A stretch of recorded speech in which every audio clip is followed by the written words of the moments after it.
Welcome, everybody, to the PHDJ podcast. Once again, my name is Mike. Hello, it's Joe. What's going on, Joe?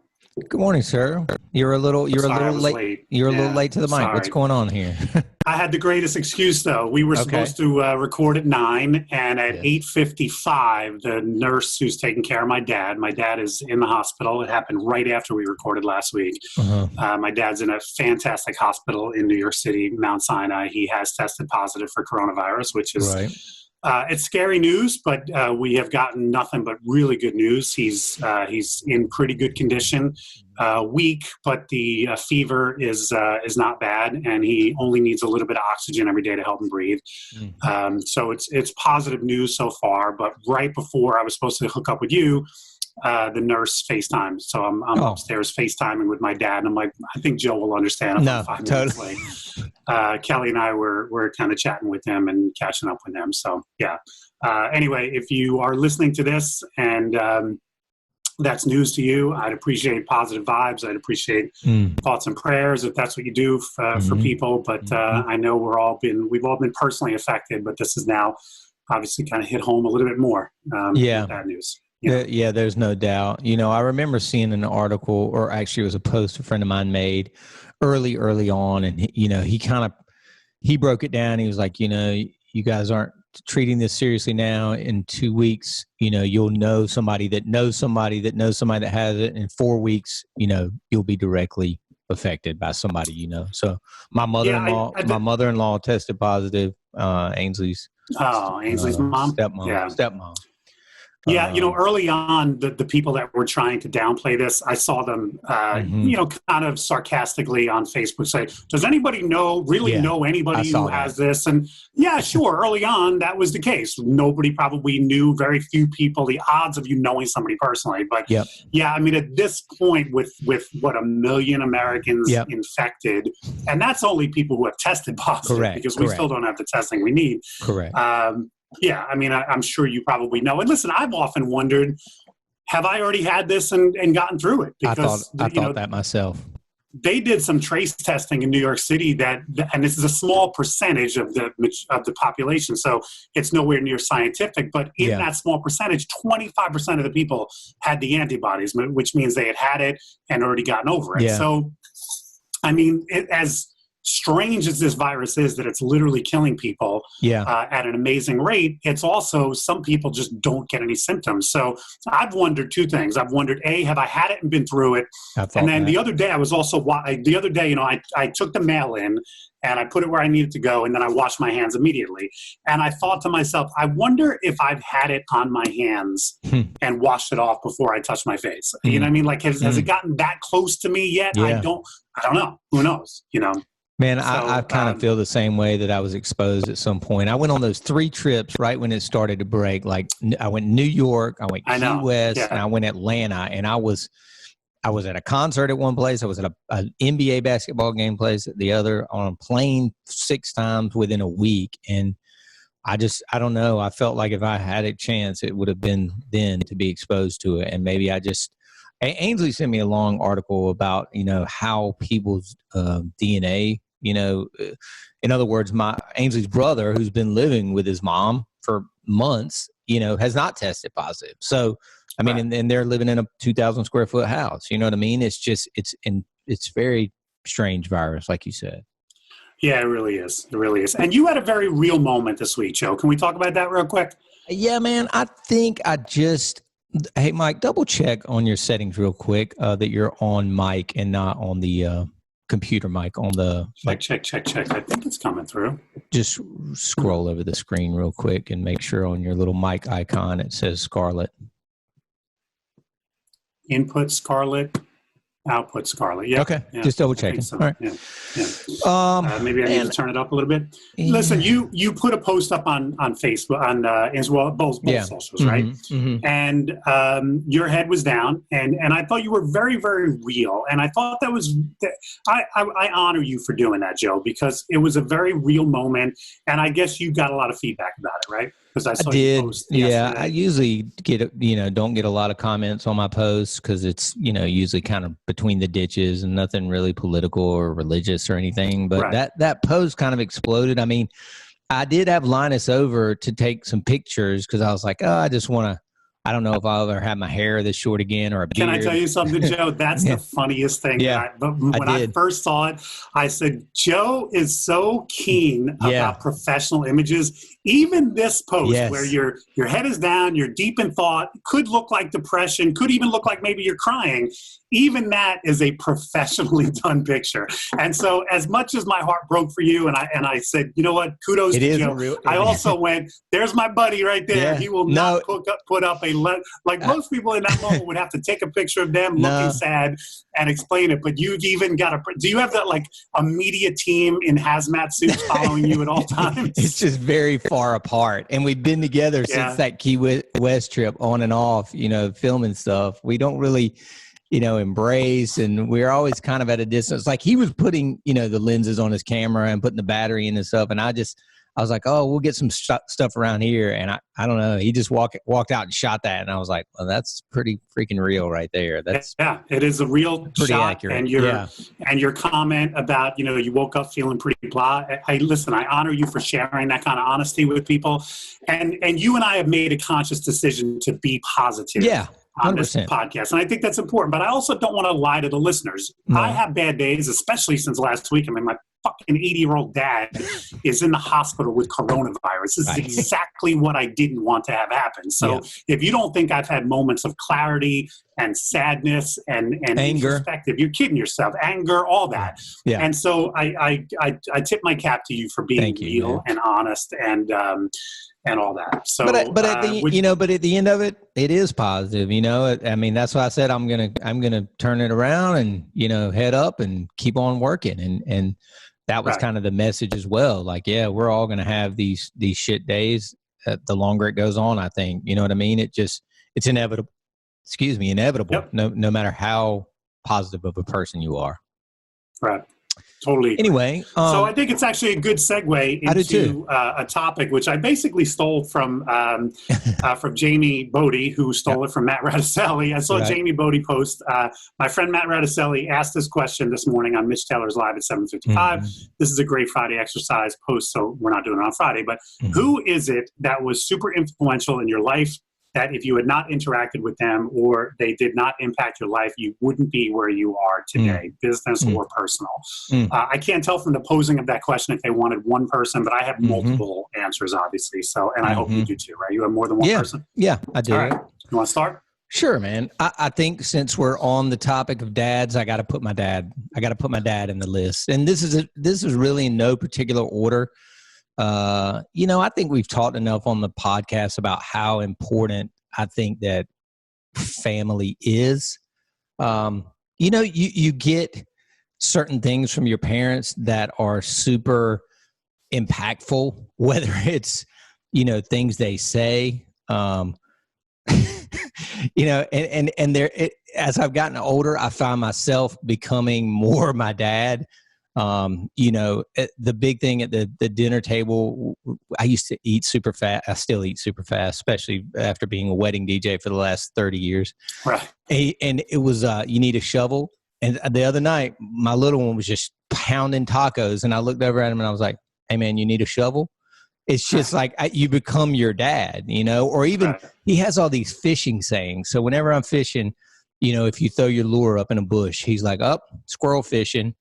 Or he has this other thing. I'm not even a fisherman, and I get that. Dude, he has this other thing where a fish won't bite a hook that has any sort of like seagrass or straw or anything on it. So you'll reel it in, and you'll have one little piece of grass on the line. He'll be like, "You got to get that you got to get that pine straw off your line." And I'm like, "Why?" And he goes, "You could stick one."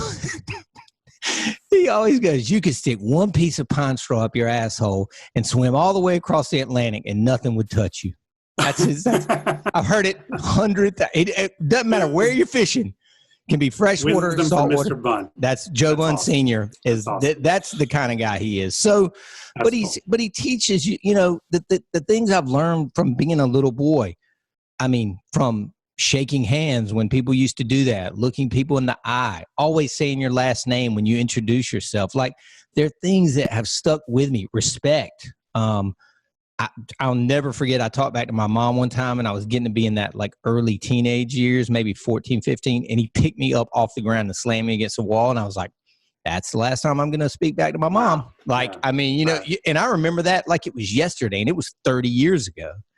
So I don't know. I would definitely put my dad as one of the most influential, as different as we are. We're becoming more alike as we both get older, I guess. I think if you were raised by your parents, and I just give that as a caveat, because not everybody has that opportunity, single parent homes and things like that. If you were raised by your parents, it's impossible not to have been influenced by them. So I have mom and dad at the top of my list. Yeah. And I thought about it a lot in the last week, how fortunate I am that the DJ industry has gotten to know my parents. And if you don't understand why that is, good people, it's because my parents have been coming to the DJ Expo in Atlantic City for the last 20 years. When I took over the DJ of the Year competition, one of the things I wanted to fix from the previous guy who ran it was there used to be this super lag time, like the last act would end and then there'd be like 40 minutes before they announced the winner, because he would run backstage and tabulate all the. Oh, right. And so I realized to speed that up, I needed somebody tabulating the votes during the competition. Mm-hmm. So I said, A, it's got to be somebody outside the DJ industry, because anyone in the is going to want to watch the competition. And B, it has to be somebody I trust wholly. And so from day one, I said, Mom and Dad, they'd be perfect. So year one, they basically drove down Wednesday afternoon, did the competition, drove home Thursday morning. But then I think it was year 2 or 3, they were like, hey, could we, just come for the whole convention and see you speak and do a seminar? And I was like, great. And so they've become fixtures in Atlantic City. That's how I know. So exactly. And that's how so many DJs know them. Mm-hmm. And so when I first posted last week about my dad, I mean, literally hundreds of comments and loves and likes, because everyone in the DJ, or not everyone, but so many people. Mm-hmm. So anyway, Mom and Dad, top of the list. It's a understatement to say I wouldn't be who I am without them. So yes, no doubt. So number 2 is more of a person I've observed or watched for, really since I was a little boy, and it's I guess more of a celebrity. I met him once, Michael Jordan. To me, and especially now, if I'm telling you people, if you have not watched the Last Dance documentary, there's been 4 episodes out of 10 so far. I don't care if you like basketball just a little bit, you pull it up on the on-demand on ESPN app on your Apple TV and start watching it. You can all the people, Kobe this, rest in peace Kobe, LeBron that. I'm telling you, there has been no harder working, not even athlete, maybe person in the world to me than Michael Jordan. And I met him one time. It was in 1994 at a bar in Chapel Hill called Four Corners. So, you have to really appreciate the story. Was he still in college at that point? No. He was, that was prime Jordan time. So he won. Oh, okay. So you have to think about, he was born here in Wilmington, North Carolina, where I lived before I moved to Raleigh. He went to the University of North Carolina, where I went to school. And that would have been in 83 when he hit the game winner to win the national championship as a freshman. So I was 83. Yeah. I was 12 years old. Years old. I remember it. I remember watching the game. I remember seeing Jordan play in college. I don't think I ever saw Jordan play as a Chicago Bull, which is crazy, knowing just how I am now about experiential things, where I'll get on a plane and just go see a band I like. But I'll never – I followed him all through college. In fact, I don't think – and then I followed him through the NBA. And the day he retired, I don't think I watched another game, another full NBA game since then. And it's going back and watching this documentary and you bringing this topic up. I mean, I had tears streaming down my face the other night just watching this. Like, it was almost like reliving that early to mid 90s run that the Bulls had, really the mid 90s, when they just had that 6, they would win the world championship every year, and how hard he worked to get bigger because the Detroit Pistons were beating the shit out of him. And it just, and I remember meeting him that time in Chapel Hill, and he would have been in the NBA. And I was like, I don't want an autograph, and back then nobody had a camera, nobody had a cell phone. I was like, I just want to shake this guy's hand. And I shook his hand, Mike, and I swear to God, even in the documentary when he's talking, his fingertips came midway up my arm. Like, right. I mean, almost to my elbow. It was insane. Like, I just remember being like, this is one of the reasons this guy's so good. His hands are freakily, he's a big guy, but not that big. And he was super lean back then. And I don't know, man, that watching the documentary really brought it back to me how much he meant to me, down to the point where, a 50-year-old man is still wearing Jordan 1s like almost every day. You know what I mean? It's just, it was that kind of an influential person, really from the standpoint of just hard work than anything else. Because I can't play basketball. I never could play basketball, but him as a worker, hustler, leader, that was my guy. Yeah, I don't. I fit into that category of likes basketball just a little bit, right? And I've totally forgot about this documentary until just the other day. So I'm recording it on ESPN. So and it's a 10-part. Yeah, 4 out of the 10 have dropped. It comes on. So I'll catch up to it. Yep, it comes on 2 a week. Every Sunday night. Come on, I think. Okay.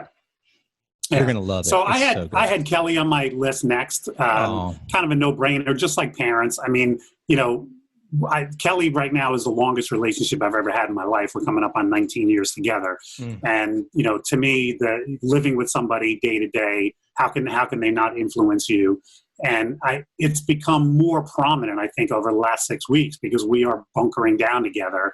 And I couldn't be more fortunate to be, if you're going to be house quarantined with somebody, other than our 3 dogs, just the 2 of us, I'm a pretty lucky guy when it comes to having a wife as awesome as Kelly. So, so there's I'm sure you had Ainsley on your list too, didn't you? Well, I mean, I do. Yes, I would add her. Getting out here, Joe. I would.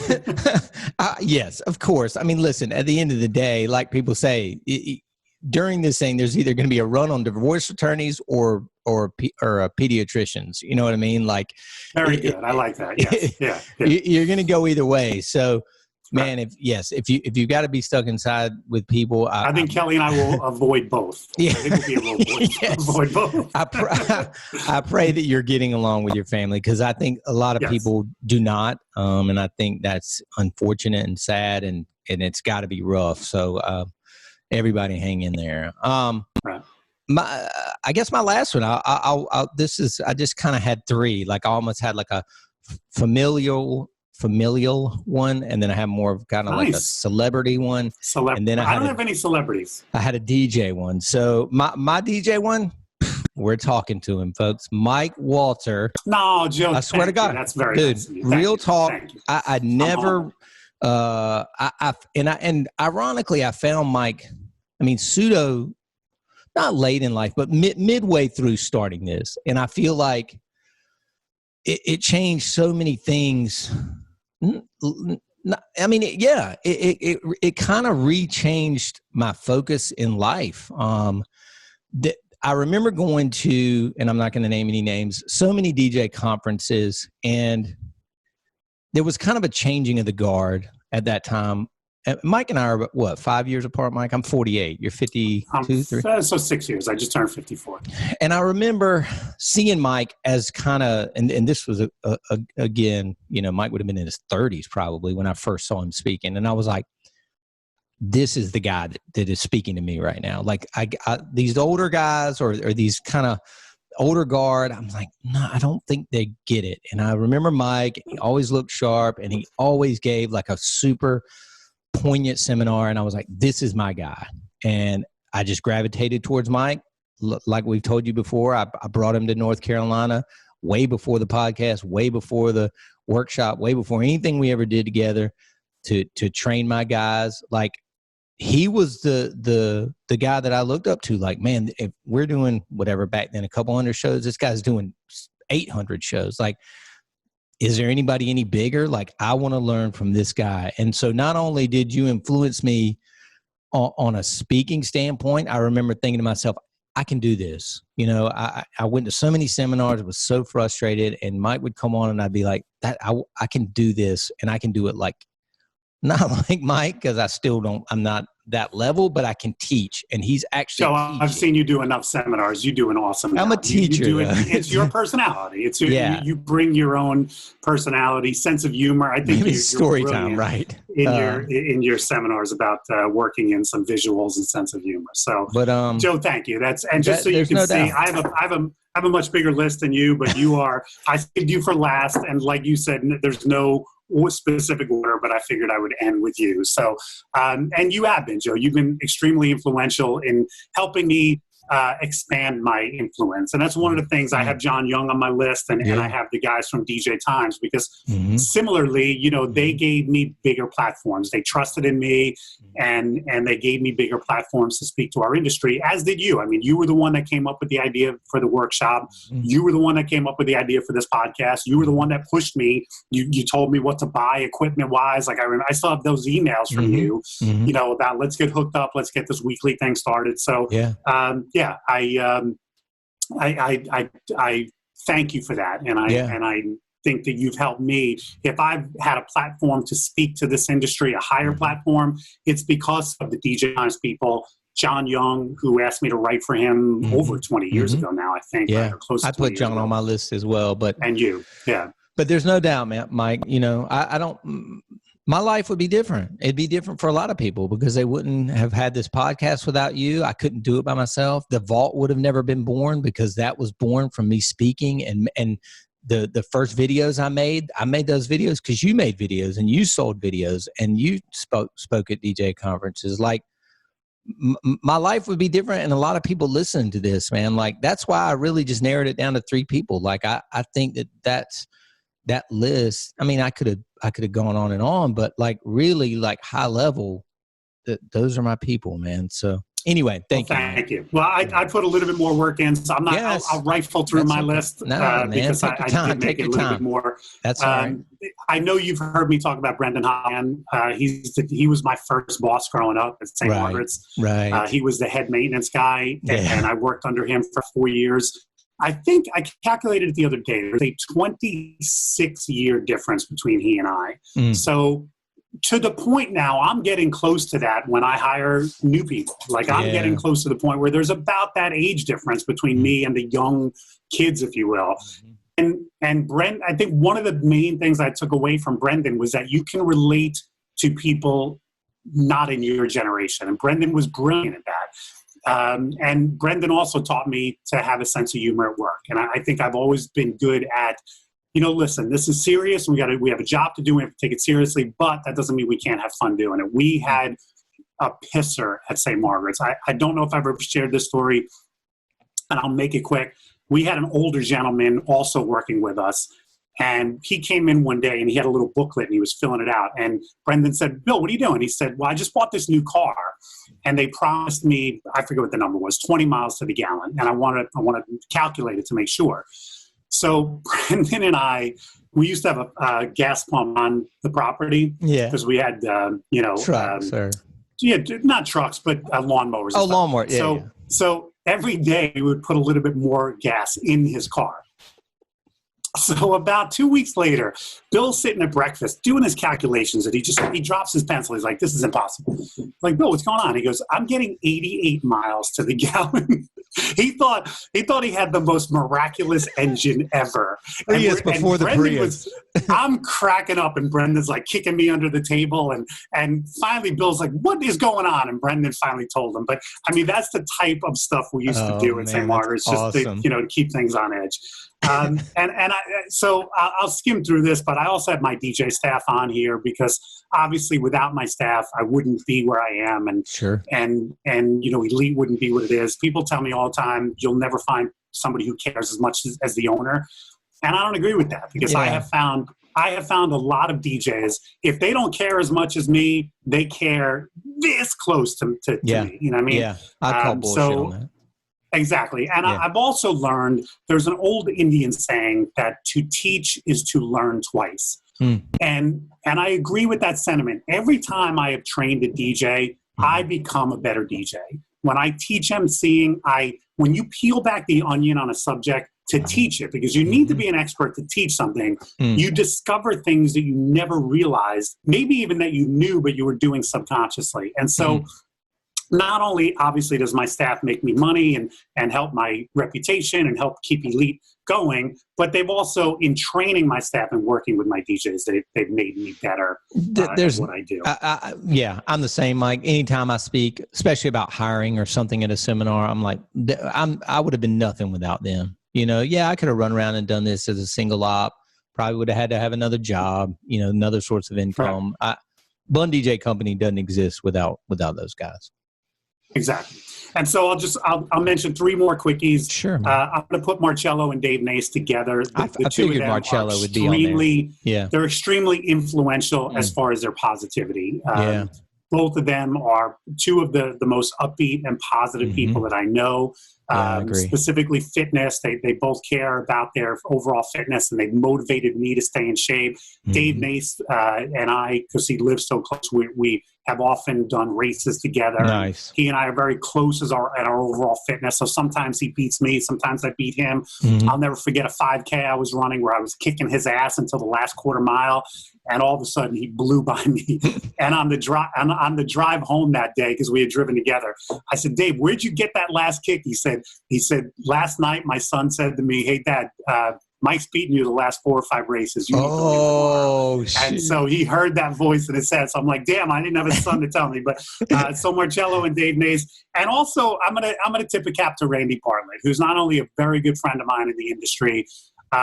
Most people give Mark Farrell credit for the Worth movement and hearing Mark's message about increasing your value. And I think that's great. I'm not downplaying it at all. And I've certainly early on heard Mark's message about that, and it helped me. But even before I heard Mark talk about that message, I heard Randy Bartlett talk about it, talking about how everyone in our industry needs to take a good hard look at what we're charging and really understand our value and increase what we're charging. And so I give Randy credit for not only being a good friend and having a great sense of humor, but also being one of the people that helped kick Elite up. As far as I had this thing in my head that we could never charge more than $1,000. I just had this thing. If we go above 1,000, we're going to lose our volume, blah, blah, blah.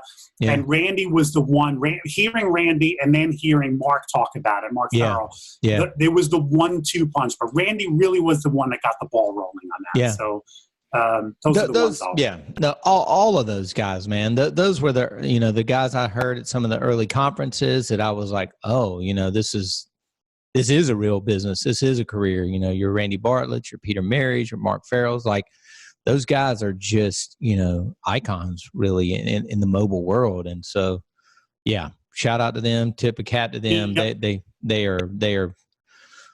started movements, which all of us that are still in the business will feel for many years to come. So no doubt. This is good, Mike. Yeah, good topic, Mike. This was a Mike Walter topic, folks. It was a Jamie Bodie from Matt Radicelli topic. So I stole it from somebody who stole it. And I don't know, Matt's going to probably post this and go, "Hey, I've heard about this from somebody else." Yeah, exactly. That's everybody's influenced by everybody. I always refer to that book sitting right up on that shelf. If you've ever read Mike Walter's book, This Day in Music, you will see that everybody borrows from everybody. We get our inspirations from somewhere. Places. That's true. There's a reason Oasis sounds just like the Beatles, folks. That's true. So anyway, thank you guys for listening. Please keep tuning in every week. Everybody hang in there. We're super, excited to start to hear about when people are allowed to do events again. So definitely keep us posted in the comments about when that happens. In the meantime, do your virtual parties, stay busy, keep marketing, reach out to your vendors, reach out to your clients, tell them you're still excited to come work for them. Do all the things you can in this interim. Get your music right, get your gear right. We will be back, and you just are going to have to delay getting your money for a little while, probably. That's it. And by the way, if you want to do your own list like this, please tag us in it or put it up on the PHDJ discussion group. We'd love to see, especially if Joe and I are on it. It would help our egos. But even if we're not on it, tag us in it, because we'd love to see it. We'd love to see what our listeners, who the people our listeners were influenced by. All right? Thank you, guys. Stay well, my friend. See you, man.